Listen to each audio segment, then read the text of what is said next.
तो नए आईफोन 13 इस बार सितंबर के सेकंड वीक में लॉन्च होंगे और इस बार एप्पल क्लेम कर रहा है कि 20% सेल्स ज्यादा होंगे। मतलब 20% आईफोन पिछले साल से ज्यादा बिकेंगे, यानी कि किडनीज बेचकर लोग आईफोन खरीदेंगे। किडनीज लोगों के पास बढ़ गई है क्या?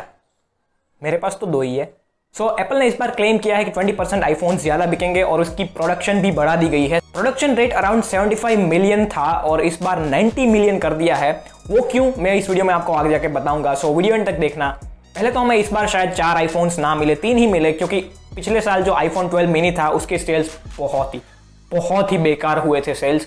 इस बार हमें शायद iPhone 13, 13 pro and 13 pro max ही देखने को मिले। और जो मेन चेंजेस हुए हैं इस बार वो एस्थेटिक चेंजेस है ज़्यादातर, और कुछ लीक्स निकल के आए हैं, उसमें से कुछ कंफर्म लीक्स है और कुछ रूमर्ड लिंक्स है। मैं आपको बताऊंगा।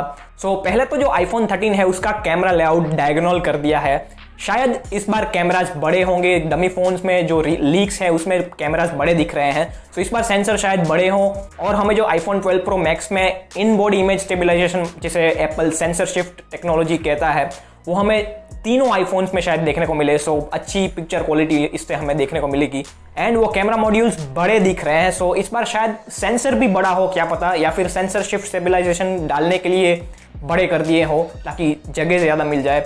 वैसे डायगोनल करने का रीज़न भी यही है कि इसमें सेंसर शिफ्ट टेक्नोलॉजी को यूज़ कर सके, इसकी आजू बाजू की स्पेस को यूज़ कर सके अच्छे से।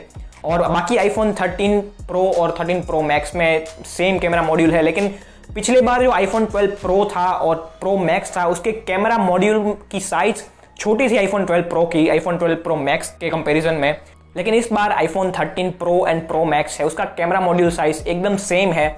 देखते हैं क्या होता है। मतलब पिछली बार क्या हुआ था कि आईफोन 12 जो था और आईफोन 12 प्रो था उसमें कुछ ज़्यादा डिफरेंस नहीं था।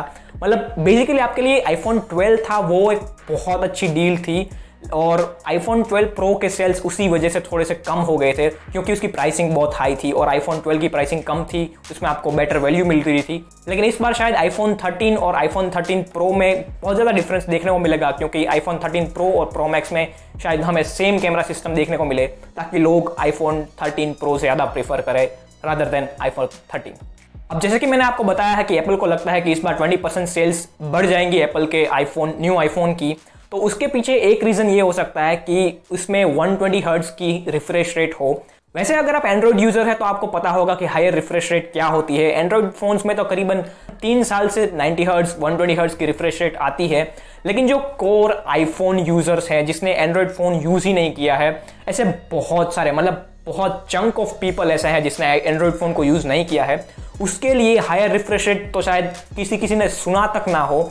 उन सब के लिए अगर इस बार स्टोर में लिखा हो कि the first iPhone with 120 hertz refresh rate, तो लोग ऑब्वियसली शिफ्ट करेंगे ही, अपग्रेड करेंगे ही। लोगों को लगेगा कि ये नया फीचर है जो कि मेरे करंट आईफोन में नहीं है, वो डेफिनेटली अपग्रेड करने वाले हैं। ये one of the main reason हो सकता है कि एप्पल अपनी प्रोडक्शन बढ़ा रहा है।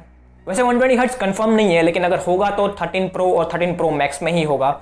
OLED LTPO टेक्नोलॉजी के साथ में 120 हर्ट्ज रिफ्रेश रेट की स्क्रीन देखने को मिलेगी हमें। आईफोन 11 की लाइनअप में नॉर्मल 60 हर्ट्ज डिस्प्ले थी, आईफोन 12 की लाइनअप में भी नॉर्मल 60 हर्ट्ज डिस्प्ले थी।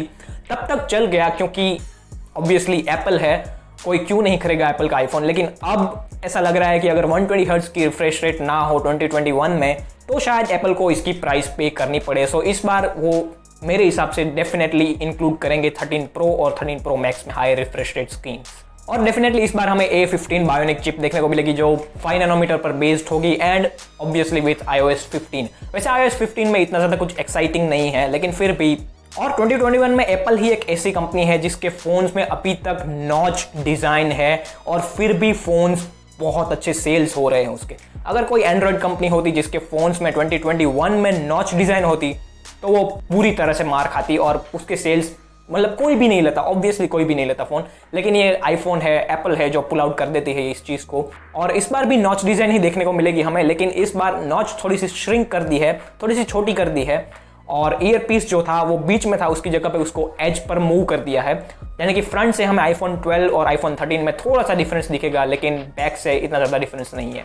एंड टच आईडी के भी रूमर्स हैं कि टच आईडी शायद इंक्लूड करे इस बार, लेकिन मुझे तो नहीं लगता क्योंकि एप्पल मेरे हिसाब से स्किप कर देगा, सिर्फ फेस आईडी ही रखेगा।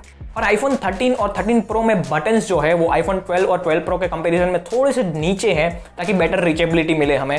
एंड बैटरीज में भी इंप्रूवमेंट देखने को मिलेगा हमें, क्योंकि इस बार 120 हर्ट्ज की अगर रिफ्रेश रेट को इंक्लूड करेंगे तो बैटरीज ऑब्वियसली अपग्रेड करनी पड़ेगी, क्योंकि LTPO पैनल्स OLED थोड़ी सी बैटरी कंज्यूम ऑब्वियसली करेगी।